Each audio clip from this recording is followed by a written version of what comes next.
Hello and welcome. My name is Rachel Eselle Galloway, and today I'm sitting down with Martin Ellington and Stephen Stiefel, the geniuses behind the harvesting, and Jonathan Truman, the voice of the podcast.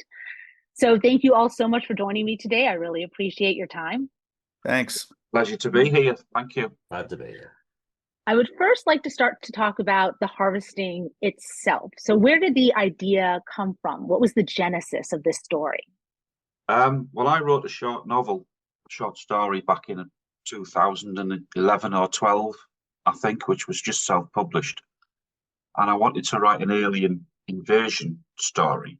But I've always felt that if a species was so technically advanced, they wouldn't come down and try and take us on militarily, because even though they could beat us, we can still be a thorn in the side. And as history has proven, invading and taking something is very easy, but keeping a hold of it is very difficult.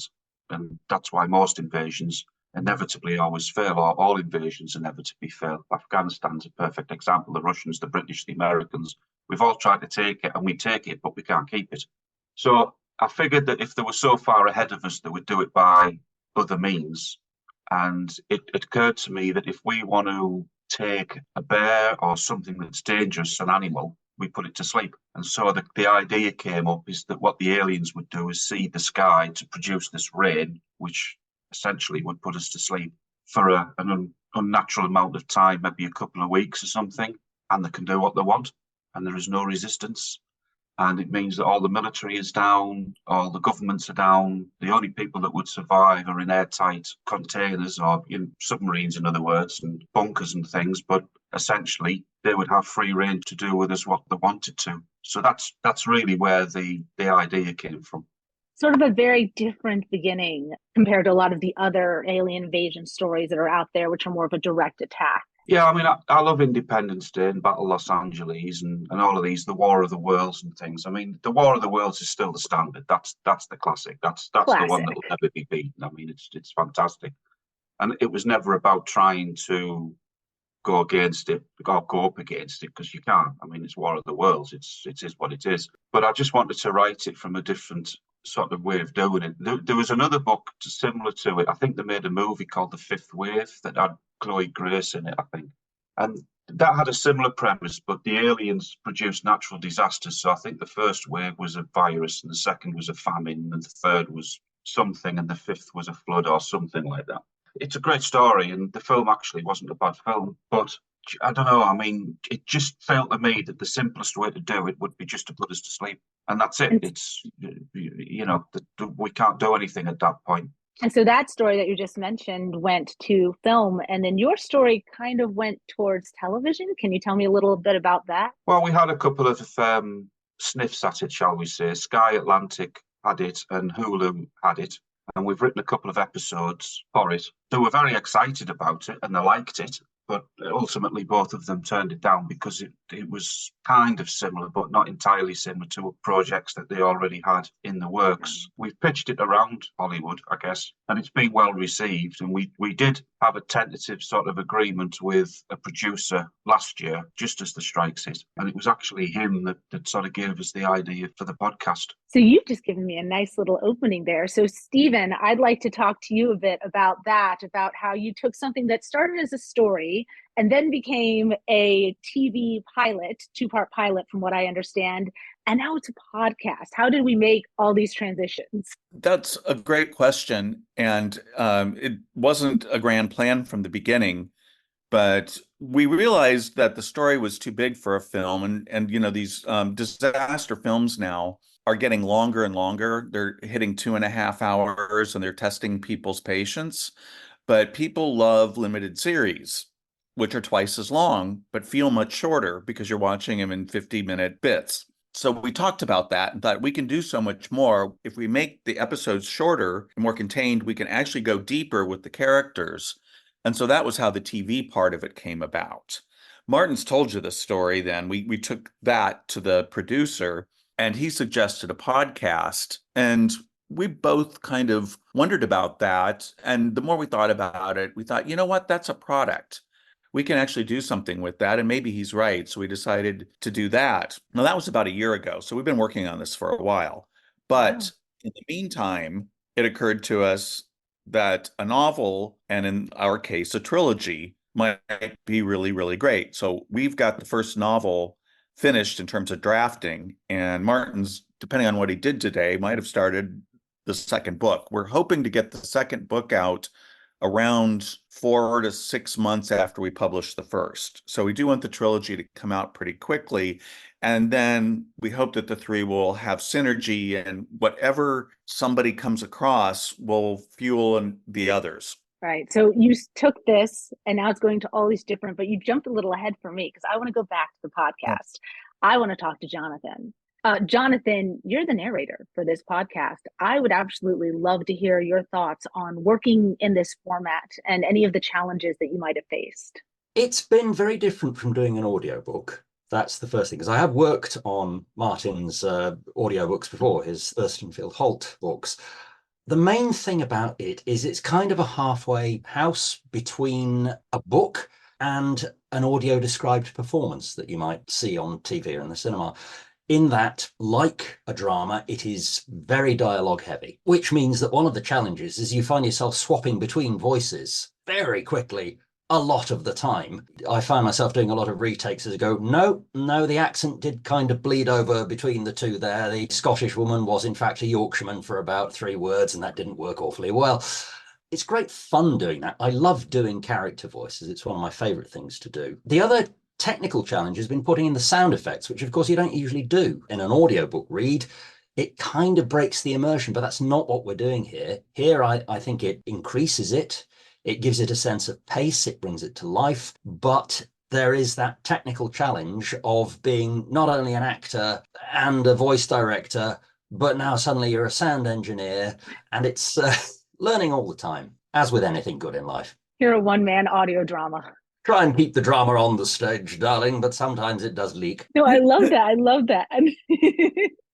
And I know everyone's been so excited about these podcasts and seeing them come to life. Now, you touched on it, that there are differences between a podcast and a book or an audiobook, all those differences. Actually, Martin and Stephen, I'd like to kick this one over to you two. Did you keep the story identical? Is the content identical between the podcast and the book and scripts themselves, or is there more wiggle room? I'll just give you a quick answer, and that's no, and I'll let Martin talk about the differences, because we actually have to spend a lot of time on each episode.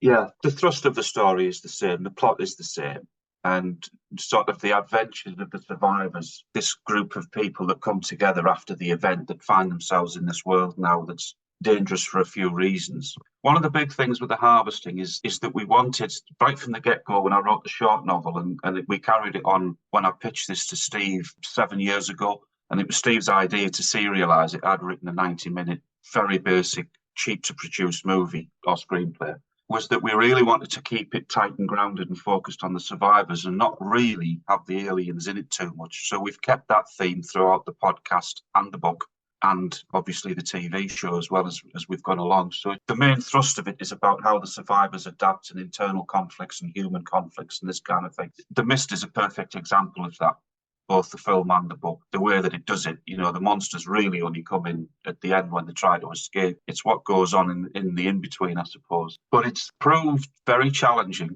because initially we had 2 episodes written in a screenplay format. Then we decided to cut that up into nice little segments and create podcasts. But then, of course, we had to rewrite it somewhat to make it easier for Jonathan and so that it made sense to Jonathan, though I'm sure we have driven him up the wall quite a bit. And then we had to re-engineer those 2 very different formats that are the same story back to writing a novel. And so we've written this, I think it's a 70,000 word first draft manuscript, but it's maybe onto its second-ish now.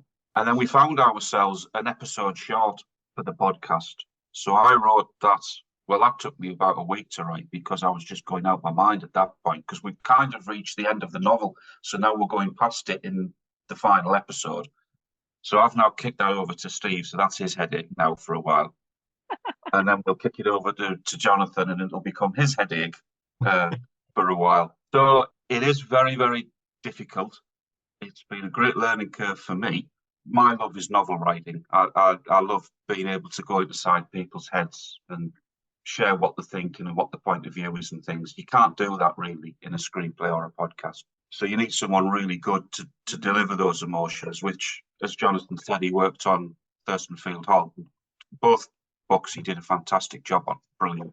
And he's done a few other bits and pieces for us as well, a couple of table reads and things. So Jonathan was the first choice, absolutely, to do this. Big learning kit, but very rewarding. But yes, the answer to the question is yes. I have to ask a follow-up question to Jonathan actually about that, because I was wondering, compared to how long the podcasts are to listen to each episode, about how long does it take you in recording with all the re-takes and different voices and whatnot? The usual rule of thumb when you're doing an audiobook is that the amount of listening time, you take that and you triple it. This has taken longer. It's probably between 5 and 10 minutes work for every minute of audio time, simply because it's the editing, it's the sound effects, it's because there are more chops and changes, so you have to do more editing. You have to get things precisely aligned in terms of sound effects so that you don't have Addie started the car engine, and then 3 seconds later you hear a car engine. And every time you edit, of course, the overall length of things change and tracks move position. So as I say, it's a learning curve. If I were a more seasoned engineer, I am sure it would go much quicker, but it's fine. It's a lot of fun to do. It really is. And going back to what Martin said about driving me mad, actually one of the nice things about it is the plot has made sense. One of the things that's gone on is it arrives as a script, and the script, that's kind of stage directions, get turned into the narrative portion of what would be a novel. But it just flows naturally. It's so nicely written by Martin and Steve that it's just been a pleasure. There's hardly any effort goes into that at all. What takes the time is my own incompetence in between. Jonathan's done something wonderful too that has to be a little bit time consuming, which is that we're giving him scripts in present tense without dialogue attributions. And so he's changing it to past tense and adding the he saids and she saids where they are needed to help distinguish the characters. And he has to figure that. We can't figure that out for him. He kind of has to do that himself. But as I say, it flows so naturally. It just all makes sense and holds together. It's got the integrity to support that being done on the fly very easily. It's a lovely piece of writing. I'm enjoying it thoroughly. And you've given Jonathan so many different accents to do, but I think part of that has to do with the location of the story itself. Could you talk a little bit about why it was chosen to be set where it is and tell us where it's set? Yeah, it's set between Northern England and Scotland initially. Eventually, without giving too much away, the characters end up at one particular place, and then from that point, it's mainly set in Scotland or an island of Scotland. Why was it set there? Because I'm from North Yorkshire, and because I love this genre, but I'm getting tired of watching it happen in America. And the challenge with the harvesting is that one of the things that we've introduced is a new horror threat, which we've titled The Rejects. People and animals that have digested the red rain, which is the thing that the aliens have used to put the world to sleep. And it kind of turns them into 28 days later kind of things. So they're not zombies, they're not undead, but they're infected with this sort of rage thing. But they can be cured from it. But of course, they have to keep the memories of what they did and things when they were a reject. Well, one of the problems I faced with that is that the most dangerous animal, according to our government on the Isles of Great Britain, is a cow. So we don't have mountain lions and bears and tigers, oh my, for rejects and things, although there would be in zoos, of course. So, and the other thing is that we don't have the gun culture. So, of course, in The Walking Dead, a couple of zombies come out and Rick pulls out his big whatever gun it is and bang, bang, they're down. So that was another reason I wanted to keep, again, it all comes down to it being grounded and being tight and being confined. I just find the symmetry with it being set in the United Kingdom. I mean, the whole thing is worldwide. This thing has happened, and in the novel we explore that a little bit more than we do in the TV series and the podcast. Jonathan will be pleased to know. So we don't have any foreign accents for him to do. But that's really the main reasons why is because I'm English and I wanted it to be set in Britain. Okay, so I have to ask the resident American in the room besides myself, what drew you to this project? Well, I've always loved England and Scotland, and I'd been here before, and now I'm living here short term. I've been here 5 months, so I've gotten to absorb the culture. And it's interesting, there are mistakes that have been made on my part as an American Martin's kind of corrected some of those, but it's good to see what that is and just really kind of get in touch. I understand, about the weather over here, but you don't know until you live here. I know. I spent 5 months myself in the UK. I mean, I'd be happy to set this in Mexico as well. I mean, it's a great story, but I think that putting it here just does add an interesting twist, and it does take away some of the tropes that go along with the American apocalypse alien genre.